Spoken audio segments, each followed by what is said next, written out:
এই জলের বোতলটা দেখুন তো। এই সাধারণ জলের বোতলটা যদি রাস্তার ধারের কোনো দোকান থেকে কেনা হয় তাহলে এর দাম কত হবে? 10 টাকা। ঠান্ডা হলে ধরে নিলাম 15 টাকা কিংবা 20 টাকা। এই একই জলের বোতল যদি বড় রেস্তোরাঁয় গিয়ে কেনা হয় তাহলে এর দাম কত হবে? 40 কিংবা 50 টাকা। একই ব্র্যান্ডের জল এয়ারপোর্ট থেকে কিনলে এর দাম দাঁড়ায় 100 কিংবা 200 টাকায়। জল একই, বোতলও এক, কিন্তু জায়গা বদলানোর ফলে এর দাম বেড়ে যায়। আমাদের জীবনের গল্পটাও খানিকটা একই রকম। আপনার যদি মনে হয় আপনার কোনো দাম নেই কিংবা আপনাকে কেউ গুরুত্ব দিচ্ছে না, তার মানে কিন্তু এটা নয় যে আপনি মূল্যহীন।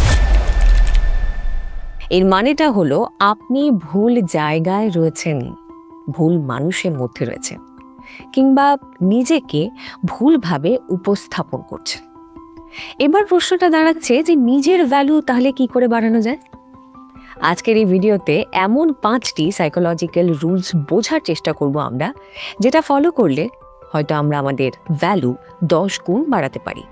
তাহলে চলুন শুরু করা যাক আজকের ভিডিও। তবে আজকের ভিডিও শুরু করার আগে আমি আশা করছি আমার লাস্ট ভিডিও আপনারা প্রত্যেকেই দেখেছেন। যারা দেখেননি, ডিসক্রিপশনে লিংক রয়েছে, গিয়ে দেখতে পারেন। লাস্ট ভিডিওতে আমরা কথা বলেছিলাম আমরা কিভাবে আমাদের সময় ডিজিটাল ডাস্টবিনে নষ্ট করছি। তারই সঙ্গে লাস্ট ভিডিও যারা দেখেছেন, যাদের ভালো লেগেছে, আপনারা কিন্তু কমেন্টও করতে পারেন। চলুন তাহলে শুরু করব আমাদের আজকের ভিডিও।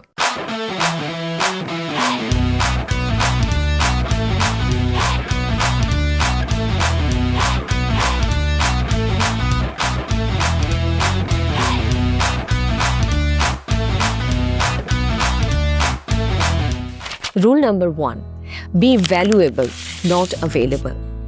ইকোনমিক্সের একটা সূত্র আছে জানেন তো, যার যোগান বেশি তার দাম কম। একটা ছোট্ট এক্সাম্পল দিয়ে বোঝাই। হাওয়ার দাম সবসময় কম, কারণ হাওয়া সব জায়গায় রয়েছে। কিন্তু হীরের দাম কোটি কোটি টাকা, কারণ সেটা তো দুর্লভ। যদিও বর্তমানে আমাদের পরিবেশের যা অবস্থা, সেখানে দাঁড়িয়ে বলতেই হয় যে হাওয়াকে আমাদের বাঁচাতে হবে, নয়তো ভবিষ্যতে সেদিনটা খুব একটা দূরে নেই যখন আমাদের সার্ভাইভ করার জন্যে ফ্রেশ এয়ার বাইরে থেকে কিনতে হচ্ছে। এনিওয়ে, আমরা আবার আমাদের বিষয়ে ব্যাক করছি। আপনি যদি কারোর জন্য সব সময় অ্যাভেলেবল থাকেন, কারোর একটি ডাকে আপনি আপনার সমস্ত কাজ ফেলে অনিচ্ছা সত্ত্বেও ছুটে যান, তাহলে সেখানে টেকিং ফর গ্রান্টেড হওয়ার একটা চান্স কিন্তু থেকেই যায়। মানুষ আপনার ব্যাপারে ভাবতেই পারে যে আপনার নিজস্ব কোনো কাজ নেই কিংবা আপনার সময়ের কোনো মূল্য নেই। তাই সব সময় সবার জন্যে অ্যাভেলেবল থাকা উচিত নয়। কখনো কখনো না বলতেও শিখতে হয়, কখনো কখনো নিজের কাজকে অগ্রাধিকার দিতে হয়। বিশ্বাস করুন, আপনি যদি আপনার সময়কে সম্মান করেন, তাহলে এই গোটা পৃথিবী আপনাকে সম্মান করবে। দ্বিতীয় রুলে যাওয়ার আগে আপনাদের থ্যাংক ইউ জানাতে চাই যারা এতক্ষণ ভিডিওটা দেখেছেন। আশা করছি শেষ অবধিও দেখবেন আর তারই সঙ্গে আমার এই চ্যানেল সাবস্ক্রাইবও করবেন। সো আমাদের আজকের second rule, power of mystery. কথা নয়, কাজে শব্দ করুন। দেখবেন এই পৃথিবীর সত্যিকারের পাওয়ারফুল বা নামিদামি মানুষরা খুব কম কথা বলেন। তারা হড়বড় করে নিজেদের সমস্ত কথা অন্য কাউকে বলেন না। দে আর গুড লিসনার্স, তারা শোনেন বেশি। আপনি যখন আপনার প্ল্যান বা দুর্বলতার কথা অন্য মানুষকে বলেন, ঠিক তখনই আপনি হারিয়ে ফেলেন আপনার মিস্ট্রি। সেই মিস্টেরিয়াস পার্সোনালিটি কোথাও যেন হারিয়ে যায়। আর যার মধ্যে রহস্য কম, তার প্রতি আগ্রহটাও কমই থাকে। সো আজ থেকে সবাইকে সবকিছু বলা বন্ধ করুন। অন্যকে গেস করতে দিন আপনার নেক্সট স্টেপ কি হতে পারে, আপনার আগামী প্ল্যানসগুলো ঠিক কি হতে চলেছে। রুল নাম্বার 3, নিজেকে আপডেট করুন। হ্যাঁ, নিজেকে অ্যাপের মতন আপডেট করুন।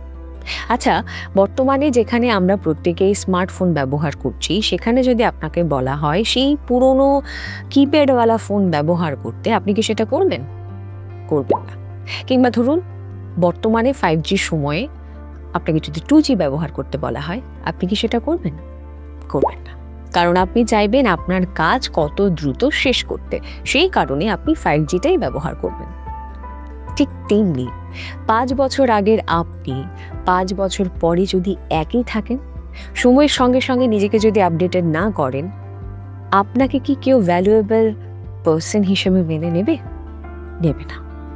সেই কারণে সময়ের সঙ্গে সঙ্গে নিজেকে আপডেটেড করতে হয়।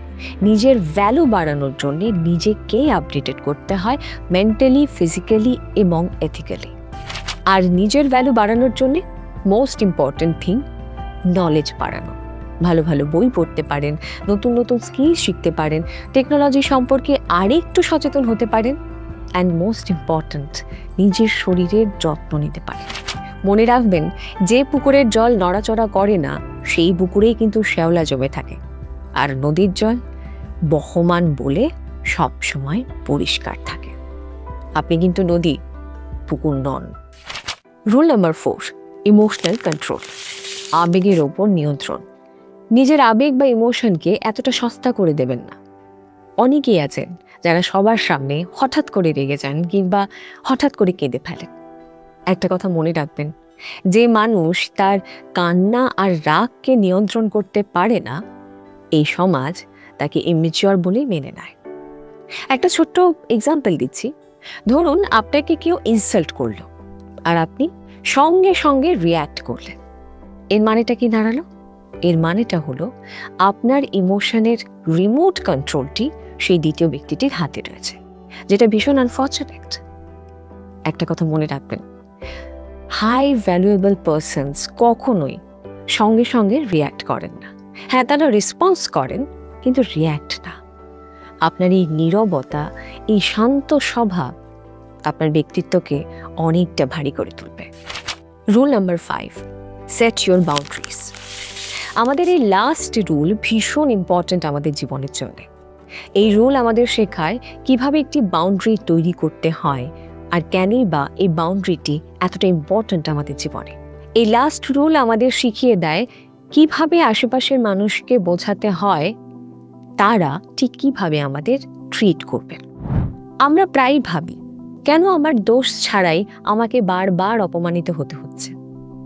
কেন দোষ না করেও আমাকে অপমান করছে? কেন করছে? এর উত্তরটা তেতো হলেও সত্যি। কারণ আপনি সেটা অ্যালাউ করছেন। আপনি অপমান সহ্য করছেন। আপনি কোনো বাউন্ডারি সেট করেননি। আপনি সবাইকে অধিকার দিয়েছেন আপনাকে প্রতারিত করার, আপনাকে অপমানিত করার, আপনার দোষ না থাকা সত্ত্বেও।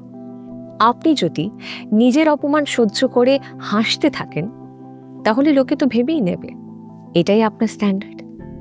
সেই কারণে একটা বাউন্ডারি সেট করতেই হবে। আশেপাশের মানুষদের বুঝিয়ে দিতেই হবে যে এই বাউন্ডারির ভেতরে প্রবেশ করার অধিকার কারণ নেই। বিশ্বাস করুন, যেদিন থেকে আপনি আপনার সেলফ রেসপেক্টের সঙ্গে আপোষ করা বন্ধ করবেন, ঠিক সেদিন থেকে এই গোটা পৃথিবী আপনাকে সস্তা ভাবাও বন্ধ করবে।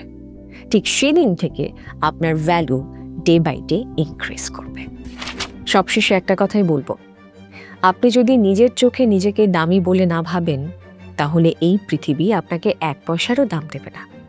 তাই আজই আয়নার সামনে দাঁড়িয়ে নিজেকে বলুন, ইয়েস আই অ্যাম স্পেশাল। আর তারই সঙ্গে চেষ্টা করুন এই 5টি রুল মেনে চলার। আমার দৃঢ় বিশ্বাস আপনার জীবনে কিছুটা হলেও পজিটিভ পরিবর্তন আসবে। এই 5টি রুলের মধ্যে আপনার কোনটা সব থেকে বেশি ভালো লাগলো কমেন্ট করে আমাকে জানান। তারই সঙ্গে সাবস্ক্রাইব করুন আরজে সুনন্দার ইউটিউব চ্যানেল। সো দেখা হচ্ছে পরের ভিডিওতে।